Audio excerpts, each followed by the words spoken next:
अगर कानून में प्रावधान है जी जी जी। और आपको लगता है कि उस समय वो प्रावधान का इस्तेमाल होना चाहिए, तो हम करेंगे उसको, हम प्रक्रिया बनाएंगे उसकी। बिल्कुल जी। और हमने प्रक्रिया बनाई, 2 से ढाई महीना लगा, उसके बाद बेल कैंसिल होने लगा लोगों का। तो ये प्रक्रिया भी सोचना भी पड़ेगा डीजीपी को और कराना भी उन्हीं को पड़ेगा। ये फायर आर्म के साथ पकड़े गए, आज पकड़े गए तो बहादुरी हो गई जी। बिल्कुल। उसके बाद क्या हुआ? उसके बाद उसको सजा होनी चाहिए। बिल्कुल होनी चाहिए। और 10 दिन में ये सजा हो सकती है। हमने करा के दिखाया था इसको कि ये 10 दिन में सजा होती है। नमस्कार, हमारा नाम है समरीन और आपने देखना शुरू कर दिया है लाइव सिटीज। बिहार में आपराधिक वारदात अब रोजमर्रा की बात हो गई है। ऐसे में मुख्यमंत्री नीतीश कुमार का क्राइम से समझौता ना करने वाला दावा भी अब फेल होता हुआ दिखाई दे रहा है। आपको मालूम है कि बीते दिन लखीसराय में जो खूनी खेल हुआ है उसने सभी के रोंगटे को खड़ा कर दिया है। और अब ऐसे में एक सवाल जो अब हर जबान पर दिख रहा है, वो सवाल है कि क्या बिहार में अपराधी एक बार फिर से बेखौफ हो गए हैं? सवाल ये भी है जनाब कि क्या बिहार में अब अपराधियों को पुलिस का, प्रशासन का कोई डर नहीं रहा है? तो आज हम इसी मौजू पर बातचीत करेंगे और इस मौजू पर बातचीत करने के लिए हमारे साथ पूर्व डीजीपी अभयानंद जी हैं। सबसे पहले बहुत शुक्रिया बात करने के लिए। थैंक यू जी। जैसा कि मैंने शुरू में ही कहा कि अब जिस तरह से हालात दिख रहे हैं बिहार के, अब हर जबान पर यही सवाल है कि क्या बिहार में आपराधिक मामला जिस तरह से इजाफा हो रहा है, तो क्या वाकई में अब बिहार एक बार फिर से माफियाओं के हाथ में चला गया है? आपने फ्रेज यूज़ किया है पुलिस का प्रभाव। जी, डर नहीं रहा है। डर, हाँ, इनफैक्ट वो ज़्यादा इम्पोर्टेंट वर्ड है जी। डर नहीं रहा है। मुझे इस कॉन्सेप्ट से ही एतराज़ है जी। समाज में पुलिस का डर होना ही नहीं चाहिए। होना ही नहीं चाहिए। समाज में अगर डर हो तो कानून का हो, और कानून का डर और पुलिस के डर में बहुत अंतर है। अच्छा। पुलिस एक एजेंसी है जी। और इसके अतिरिक्त भी और एजेंसीज हैं, लेकिन शायद सबसे बड़ी एजेंसी यही है जो कानून के डर को बहाल करती है। बहुत महीन डिफरेंस है दोनों में, थिन लाइन है, लेकिन ये महत्वपूर्ण लाइन है। बिल्कुल जी। इस बात पर हमारी चर्चा जिस समय ये नई सरकार आई थी 2005 और 6 में, 5 के नवंबर में जी। उस समय बहुत स्पष्ट बात हुई थी। जो चीफ पॉलिटिकल एग्जीक्यूटिव हैं स्टेट के, उनसे मेरी बहुत स्पष्ट बात हुई थी जब इस पे चर्चा हुई कि कैसे अपराध को नियंत्रित किया जाए। मैंने उस समय भी यही बात हुई कि पुलिस का भय कायम किया जाए। बिल्कुल, डर कायम किया जाए। और आम लोगों को समझ में भी यही आता है कि पुलिस का डर होना चाहिए। बिल्कुल। जो तभी तो अपराधी जो है वो लगाम, उनको अपराधियों पर लगाम लगना चाहिए।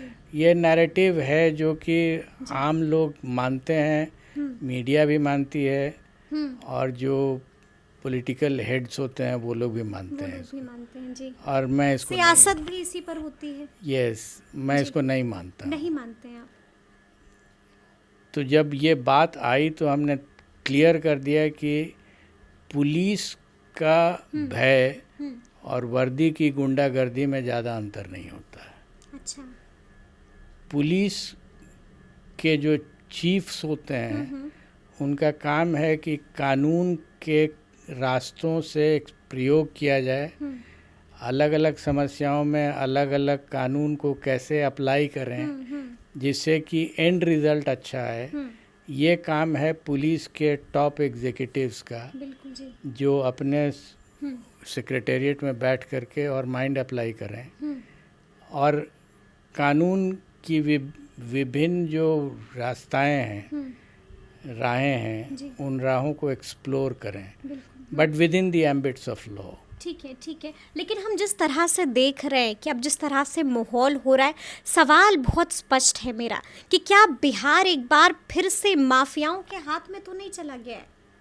ये तो आप लोग नैरेटिव बनाते हैं, जी, आपको लगता है घटनाएं अगर बहुत ज़्यादा होने लगती हैं, लगातार हम देख रहे हैं आए दिन। हो सकता है। मैं अब चूंकि इस सिस्टम में नहीं हूँ, जी, तो न तो मेरे पास डिटेल्स है इंसिडेंट्स का, न डेटा है। मैं आपको कॉन्सेप्चुअल बात बता रहा हूँ।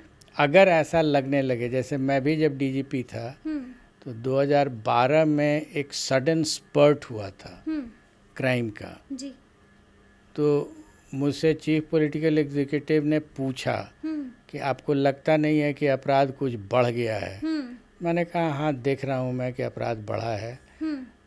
तो आपकी क्या राय है, क्या करना चाहिए? हमने कहा कि आप सबों की मीटिंग बुला लीजिए, जितने भी स्टेक होल्डर्स हैं, और मैं भी उसमें बैठूंगा अपनी बात लेकर के।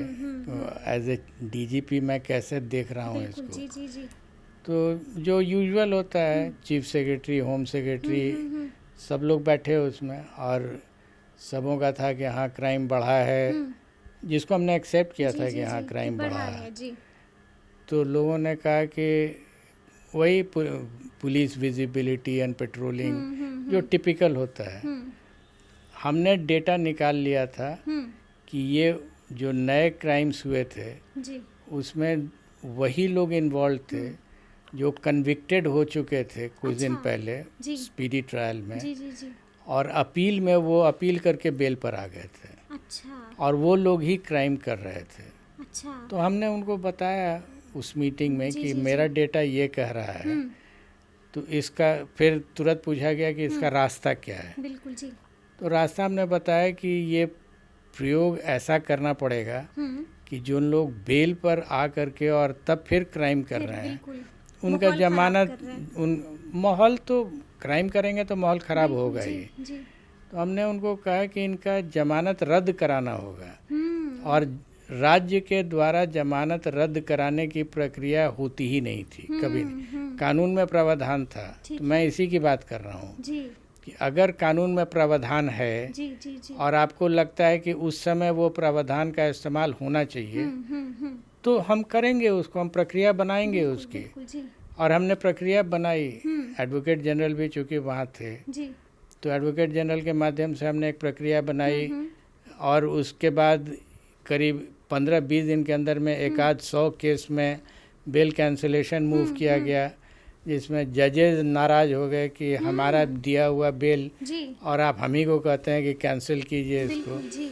तो आई सेड कि आप पढ़ लीजिए, हमारा आवेदन है, अगर आपको लगे कि गैर कानूनी आवेदन है तो आप इसको रिजेक्ट कर दीजिए, देखेंगे क्या करना है हमको। उसके बाद जजेज ने पढ़ना शुरू किया, क्योंकि लीगली बहुत प्रॉपर था, तो वो फेंक नहीं सकते थे उसको। उन लोगों ने उसको शो कॉज किया, जो प्रक्रिया होती है। 2 से 2.5 महीना लगा, उसके बाद बेल कैंसिल होने लगा लोगों का। तो ये प्रक्रिया भी सोचना भी पड़ेगा डीजीपी को, और कराना भी उन्हीं को पड़ेगा। जी। अच्छा, हम ये भी जानना चाहेंगे कि पेपर में, मतलब लगातार अगर जो अहले सुबह होती है और जब पेपर हाथ में आता है, तो जब आप पेपर के पन्नों को पलटेंगे, कोई ऐसा दिन नहीं जाता है जब हम नहीं देखते हैं कि यहाँ पर ये वारदात हो गई है, यहाँ पर इतने लोगों को गोलियों से छलनी कर दिया है, आज इस लड़की के साथ गलत हो गया, आज यहाँ डकैती हो गई, आज यहाँ चोरी हो गई। हम जानना चाहते हैं, क्योंकि आप भी खबरों से बेखबर नहीं रहते हैं, बाखबर रहते, क्या लगता है कि क्या बिहार में कानून व्यवस्था चरमरा गई है? आपने एक फ्रेज यूज़ किया अभी कि गोलियाँ चल रही हैं। बिल्कुल जी। और मोस्ट ऑफ द मर्डर्स गोली के माध्यम से हो रहा है जी। नहीं, मतलब आए दिन खबरें रहती हैं। हाँ, सही है, आप जो कह रही हैं मैं उसी को कह रहा हूँ। तो इशू ये है कि जितने भी अपराध हो रहे हैं वायलेंस के, अपराध तो कई तरीके होते हैं, वाइट कॉलर क्राइम भी होता है, वायलेंस नहीं होता है, लेकिन जितने भी वायलेंट अपराध हो रहे हैं उसमें एक कॉमन फैक्टर है, और वो फैक्टर है कट्टा, बंदूक, गोली, फायर आर्म। बिल्कुल। ये चीज़ उस समय भी होता था जिस समय मुझे दायित्व मिला था कि आप इसको देखिए क्राइम। 2011 नहीं, जब आप 2011 में तो DGP बने? डीजीपी बने थे। जी। उसके पहले से ही जवाबदेही मिली थी एज ए डीजी हेडक्वार्टर्स। अच्छा। तो मैं हेडक्वार्टर्स में रह करके डीजी हेडक्वार्टर्स में और पूरे क्राइम को देखता था कि क्या हो रहा है, कैसे हो रहा है। तो मुझे अपनी मेथडोलॉजी क्रिएट करनी थी कि क्या करें हम इसमें। अच्छा। तो ये चीज़ सबसे पहले स्ट्राइक किया था कि fire arms is the key. Okay.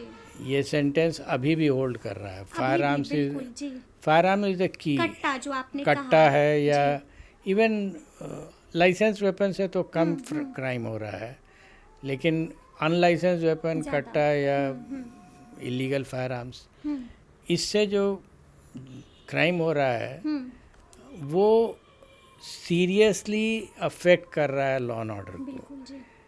तो फिर आपको सोचना होगा कि क्यों नहीं हम फायर आर्म को कंट्रोल करें। फायर आर्म को कंट्रोल करने का हमने जो मेथड निकाला था वो था, रखना आपकी मर्जी है, आप अगर बहुत बोल्ड हैं तो रख लीजिए। लेकिन अगर आप पकड़े जाएंगे तो विद इन 10 डेज आपको सज़ा होगी। अच्छा। और 10 डेज में मैंने सज़ा करवाया, उसकी प्रक्रिया बनाई। जिनके पास लाइसेंस ही है वो तो रख सकते नहीं, हैं। वो तो रख ही सकते जी हैं। जी जिनके पास अनलाइसेंस फायर आर्म्स हैं वो पकड़े भी जा रहे हैं। जी। इसी राज्य में फायर आर्म्स के साथ, अनलाइसेंस फायर आर्म्स के साथ क्रिमिनल्स पकड़े जा रहे हैं। 25(1)(a) आर्म्स एक्ट में केस दर्ज होते हैं। पकड़े गए, फोटो एसपी साहब खिंचवा लेंगे कि ये फायर आर्म के साथ पकड़े गए, आज पकड़े गए तो बहादुरी हो गई। जी बिल्कुल। उसके बाद क्या हुआ? उसके बाद उसको सज़ा होनी चाहिए। बिल्कुल होनी चाहिए। और 10 दिन में ये सज़ा हो सकती है। हमने करा के दिखाया था इसको कि ये 10 दिन में सज़ा होती है। क्योंकि आप उसको माइंड नहीं अप्लाई कर रहे हैं, उसके बाद आपने छोड़ दिया ढीला कि जाओ अब पकड़ा गए, अब जेल जाओ। 25(1)(a) के केस में डिस्ट्रिक्ट जज के यहाँ तक पहुँचते बेल हो जाता है। बिल्कुल। क्योंकि उसकी सजा ही 2 से 3 साल की है। तो बेल आराम तो से 15-20 दिन में, 1 महीने 2 महीने के अंदर में उसको बेल हो जाता है। उसका उसका सजा अगर हो जाती है, हम जो आपको बता रहे थे वो था कि सजा हमने करवाई है जी। उसके बाद अपील में आया सजा के अगेंस्ट में, ठीक है। और तब बेल हुआ, और फिर बेल हुआ तब क्राइम फिर बढ़ने लगा। तो उसके लिए बेल कैंसिलेशन करवाया। अच्छा। तो ये 1 डे गेम थोड़ा ही है कि आप एक दिन पकड़ लीजिएगा, उसके बाद फिर आराम से सो जाइएगा। बिल्कुल, बिल्कुल, बिल्कुल। ये कांस्टेंट गेम है। कांस्टेंट गेम है जी। इस गेम को आपको हर दिन खेलना होगा और हर दिन माइंड से खेलना होगा, और हर दिन अपराधियों से ज्यादा सोचना होगा, आगे जी, सोचना जी, होगा। आगे सोचना आपने पकड़ लिया, पुलिस मानती है कि पकड़ लिया, बस हो गया, हमारा जी, काम जी, हो जी, गया। जी। चार्जशीट फिर फाइल ठंडे कर बस्ते में चला जाता है पूरा मामला। वो तो आपका लैंग्वेज है, ठंडा बस्ता। लेकिन मेरे विचार से इट्स ए कांस्टेंट गेम। बिल्कुल, बिल्कुल, बिल्कुल। प्रतिदिन का गेम है ये, और प्रतिदिन आगे रहना है। प्रतिदिन आगे रहना होगा। जी। अच्छा, हम ये भी जानना चाहेंगे कि अभी बातों बातों में आपने जिक्र कर दिया कि 2011 में जब आप डीजीपी बने, तो क्या उस वक्त भी इसी तरह से क्राइम जो है वो अपने चरम पर हुआ करता था? आप मीडिया के लैंग्वेज में ही देखिएगा, आपके सोशल मीडिया में ही कई जगहों पर हमने देखा है जी। लोग इसकी बात कर रहे हैं कि 2006 to 2011-12 जी। करीब अच्छे ढंग से लोग फील कर रहे थे कि क्राइम घटा और थोड़ी शांति हुई। ये हमने देखा जनरली एक्सेप्टेड है कि वो फर्स्ट फेज़ था और फर्स्ट फेज़ बड़ी अच्छे से निकला, बाद में ढुलमुल नीति हो गई। दैट वाज द पीरियड जब as ADG headquarters, I was not the DGP, ADG headquarters में ये दायित्व मिला था। और मैंने बहुत सोच करके ये जो आपसे नीति बात कर रहा हूँ, इस नीति को डेवलप किया था और कोशिश की थी कि स्पीडी ट्रायल कराया जाए। सैप का क्रिएशन हुआ, बेल कैंसिलेशन की बात हुई।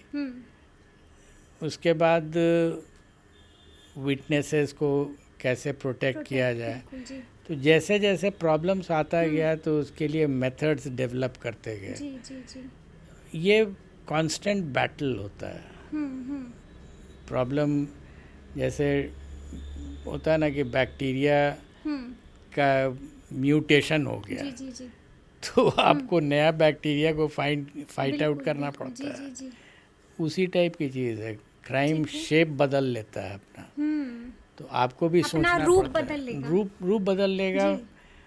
और एक बात जो मैं भूल गया आपसे बात करना, ये सब के जड़ में है ब्लैक मनी। Black money. एकदम इसको तो मैंने मान लिया है कि जी आप चाहे कम्युनल राइट ले लीजिए जी जी। या कास्ट राइट ले लीजिए या किडनैपिंग ले लीजिए या मर्डर ले लीजिए, सब के जड़ में जब आप आइएगा, जड़ कॉज वही है। जड़ Root रूट cause वही कॉज है। Is black money. अच्छा। इवन कम्युनल राइट्स का जी जी जी। एक NN सिंह कमीशन रिपोर्ट बना भागलपुर राइट्स का, जी जी जी। तो उसमें भी हमसे, उस समय मैं ADG था, टर्म्स ऑफ रेफरेंस की बात हुई कि क्या लगना चाहिए इसमें। भागलपुर कमीशन बना था NN सिंह का। तो हमसे, I was the junior most, हमसे पूछा गया कि आपको भी कुछ कंट्रीब्यूट करना है। ऐसे जी सर हमको भी करना है, बट वो पुलिस से रिलेटेड नहीं है। जी। बोले अच्छा बताइए। तो हमने कंट्रीब्यूट ये किया और वो टर्म्स ऑफ रेफरेंस में आया कि the transfer of property in the riot affected areas under distress oblique duress, ये हुआ या नहीं हुआ। अच्छा। ये मेरी जितनी जानकारी है, इतने कमीशन रिपोर्ट्स हैं बिल्कुल। कम्युनल राइट्स पर, पूरे हर जी। कंट्री में हर जगह पर हो रहा जी है। जी जी। डिस्ट्रेस ओब्लिक ड्यूरेस, दबाव में या डिस्ट्रेस में या ड्यूरेस दबाव होता है। ये transfer of property right affected areas, मतलब बांका भागलपुर के एरिया में हुआ या नहीं हुआ, और हुआ तो इसका क्या रास्ता है, ये डाला गया उसमें। जी जी जी। और इस पर अब तो वो रिपोर्ट आ गई है। बिल्कुल जी। उस रिपोर्ट में क्लियरली दिया हुआ है कि ये सही है, ये सही है। ट्रांसफ़र हुआ, लोग प्रॉपर्टी बेच के भागे वहाँ से। तो ये भी तो वही बात हुई। इसमें कम्युनल आप क्या बना रहे हैं, इसको तो प्रॉपर्टी के लिए हुआ है। बिल्कुल जी जी। कुछ लोग भाग गए, कुछ लोगों ने खरीद लिया। तो खरीदा किसने? जिसने खरीदा वही गेनर है, उसका इंटरेस्ट था राइट में। बिल्कुल जी। तो ये भी तो प्रूव्ड हुआ है। बिल्कुल बिल्कुल। जिसको आप कहते हैं सांप्रदायिक दंगा, वो तो एक्चुअली आर्थिक दंगा है। जिसको लोग कहते हैं कि ये जातीय दंगा है, वो जातीय नहीं, वो आर्थिक है। बिल्कुल बिल्कुल। अच्छा, हम आज की बात करेंगे कि अभी अगर हम प्रेजेंट की बात करें तो प्रेजेंट DGP हैं भट्टी जी। तो लगातार हम देख रहे हैं, अगर हम कंपेयर करेंगे, देखिए अब बहुत तरह के सवाल उठ रहे हैं। हम आपसे भी जानना चाहेंगे कमी कहाँ हो रही है, क्या पुलिसिंग में कमी हो रही है, भट्टी जी कहाँ पर चूक रहे हैं, क्यों नहीं कानून व्यवस्था जो है इसका आंसर मैं नहीं दे सकता हूँ जी। आपने हमसे पूछा जी। देखिए, एक बात मैं आपको जनरली बताता हूँ, समस्या पुलिसिंग ही की नहीं केवल आती है, आपके हेल्थ की समस्या है। मान लीजिए कभी आँख में दर्द हो रहा है, कभी नाक में दर्द हो रहा है, कभी पेट में दर्द हो रहा है, तो आप हर बार नाक में दर्द के लिए कोई दवाई ले लेंगे और पेट के दर्द के लिए दवाई ले लेंगे। उससे तो बेहतर है कि पूरे शरीर ही का देख लें हम। बिल्कुल बिल्कुल जी। कि इसमें क्या प्रॉब्लम है। बिल्कुल बिल्कुल। क्योंकि शरीर तो एक ऑर्गन है पूरा। जी।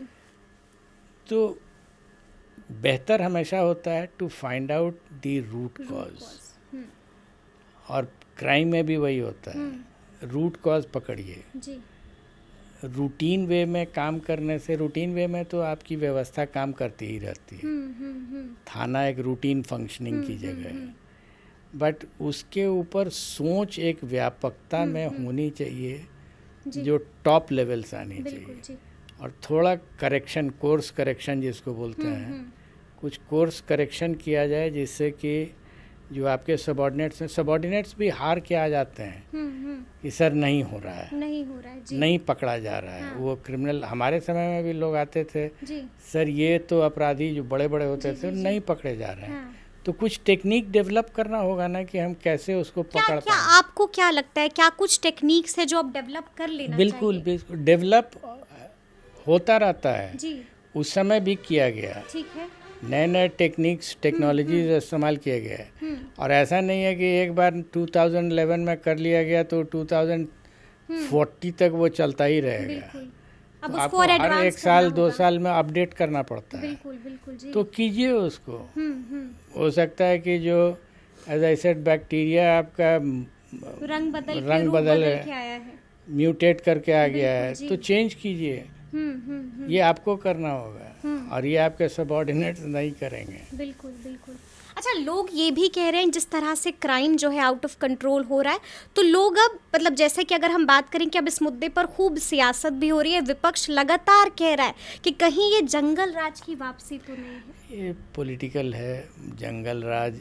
अब इस वर्ड में जाके जी, आप इसको जो राज कहना है कह लीजिए। अगर आप अंदर से भयभीत हैं, डरे हुए हैं तो समझिए कि कुछ करना पड़ेगा, इससे पहले कि ज़्यादा देर हो जाए। सही है जी।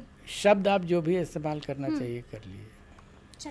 तो सुना आपने क्या कुछ कहा है। देखिए, साफ साफ बता दिया है कि ये आम बात है, अगर अपराधी हैं तो वो हमेशा रंग बदल के, रूप बदल के आएंगे और आपको इसी तरह से डराएंगे। लेकिन साफ साफ ये भी बताया है कि क्या करने की ज़रूरत है, किस तरह से पुलिस को हमेशा एक कदम आगे रहना चाहिए और क्या कुछ टेक्निक्स है, इस पर भी हमने तफसील से बातचीत की है। तो ये पूरी बातचीत आपको कैसी लगी है, कमेंट करके हमें ज़रूर बताइएगा। तो इस तरह के तमाम अपडेट्स के लिए ऐसे ही हमारे साथ बने रहिएगा और देखते रहिएगा लाइव सिटीज़। बहुत शुक्रिया।